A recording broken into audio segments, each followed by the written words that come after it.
Hello friends, નમસ્કાર, જય શ્રી કૃષ્ણ. સ્વાગત છે તમારું મારી ચેનલ ચંદ્રિકાસ કિચન ગુજરાતીમાં. તો આજે આપણે બનાવવા જઈ રહ્યા છીએ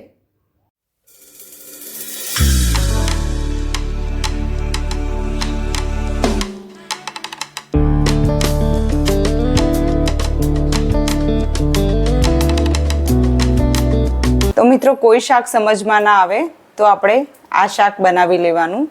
10 જ મિનિટમાં ફટાફટ બનીને તૈયાર થઈ જાય છે. તો આજે આપણે આખી ડુંગળીનું શાક બનાવવાના છીએ. તેના માટે મેં આ 250 ગ્રામ ડુંગળી લીધી છે. તો મેં આ રીતે નાની ડુંગળી લીધી છે. તો હવે આપણે ડુંગળીને આ રીતે છોલી લેવીશું.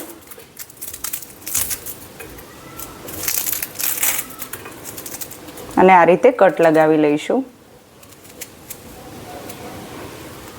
તો હવે આપણે બધી જ ડુંગળીને આ રીતે રેડી કરી લઈશું.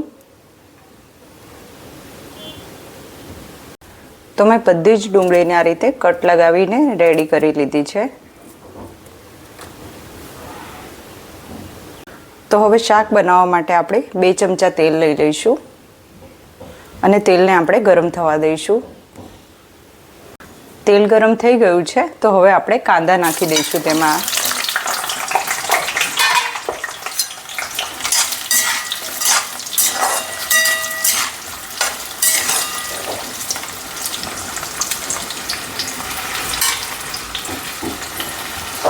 તો હવે આપણે આ ડુંગળીને એક ઢાંકણ ઢાંકી દઈશું અને એકદમ સ્લો ગેસ કરી અને 5 મિનિટ સુધી થવા દઈશું.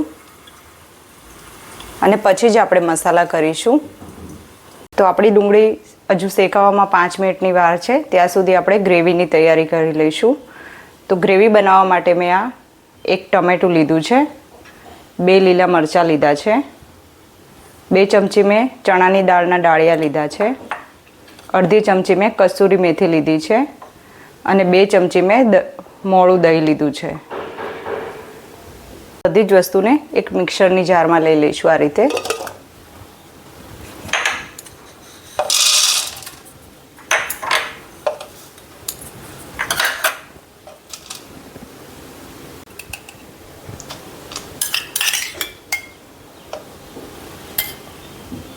તો હવે થોડું પાણી નાખી દઈશું આ રીતે અને બધી જ વસ્તુને આપણે પીસી લઈશું. તો આપણી ગ્રેવી એકદમ પીસાઈને રેડી છે. તો એક બાઉલમાં લઈ લઈશું આ રીતે. 5 મિનિટ થઈ ગઈ છે. તો હવે આપણે ઢાંકણ ખોલીને ચેક કરી લઈશું. તો આપણા કાંદા એકદમ સરસ રીતે નરમ થઈ ગયા છે આ રીતે. તો હવે આપણે તેમાં મસાલા કરીશું. તો નમક નાખી દઈશું સ્વાદ પ્રમાણે. ધાણા જીરું નાખીશું 1 ચમચી, હળદર નાખીશું અડધી ચમચી, લાલ મરચું પાવડર નાખીશું,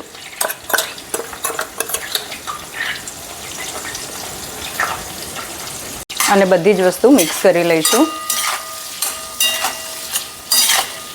અને મસાલાને આપણે 2 મિનિટ માટે આ રીતે સાતળી લઈશું.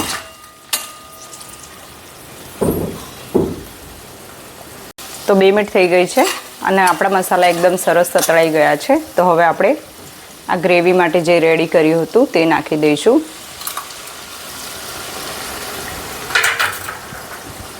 મિક્સ કરી લઈશું.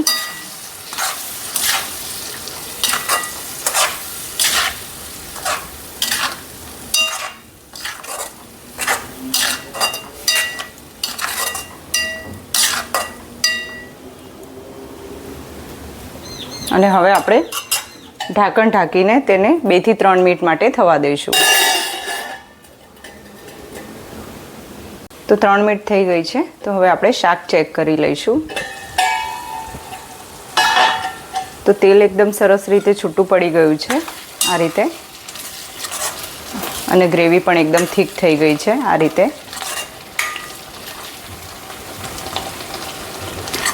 તો આપણું શાક બનીને એકદમ તૈયાર છે.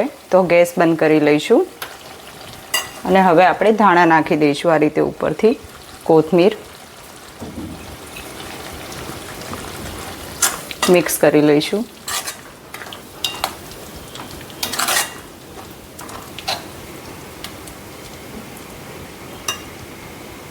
તો મિત્રો આ શાક એકદમ ઝટપટ બનીને તૈયાર થઈ જાય છે અને ખાવામાં પણ ખૂબ જ ટેસ્ટી લાગે છે.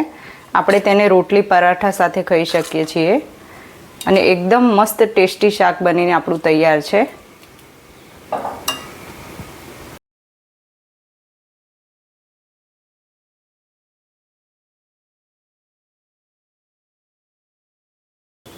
તો મિત્રો આપણું ટેસ્ટી શાક બનીને તૈયાર છે. જો તમને મારી આ રેસીપી ગમે તો લાઈક કરજો, શેર કરજો, સબસ્ક્રાઈબ કરજો અને મને કમેન્ટમાં કહેજો કે આ રેસીપી તમને કેવી લાગી.